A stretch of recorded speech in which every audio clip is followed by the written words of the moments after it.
25 days, 25 successful cases, day 22, hypothyroidism. 23 years old female, hypothyroidism. Thyroid value అప్పటిదాకా వాళ్ళు టెస్టులు అనేది చేయించుకోలేదు.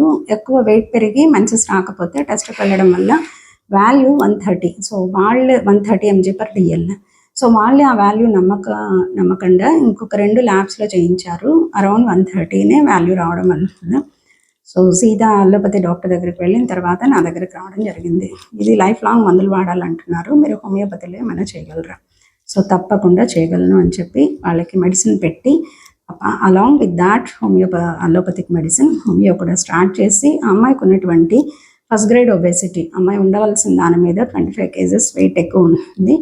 So 25 to 30 kgs, at least 20 kgs తగ్గితే కూడాను ఈ కేసు సక్సెస్ అవుతుందని weight loss and apart from that hormonal imbalance followed by PCOD and irregular menstruation. So certain causative factors ఏవైతే ఉన్నాయో ఇవన్నీ కూడా ట్రీట్ చేస్తూ థైరాయిడ్కి కూడా మెడిసిన్ పెట్టి వాడడం తర్వాత 1 year తర్వాత తన వాల్యూ బిలో 10 అనేది వచ్చింది. ఈ లోపల వాళ్ళు వాడుతున్న డ్రగ్ని ట్యాపర్ చేసుకుని పూర్తిగా హోమియోపతికి తీసుకుని వచ్చి హోమియోపతిలో దీనికి పర్మనెంట్ సొల్యూషన్ ఉందని చెప్పి మెడిసిన్ పెట్టడం. ఇప్పుడు now she is on only homeopathic medicine. So homeopathy hypothyroidism followed by other complaints కంప్లీట్గా పర్మనెంట్ ట్రీట్మెంట్ అనేది ఇస్తుంది. తప్పకుండా choose homeopathy, visit the mighty homeopathy.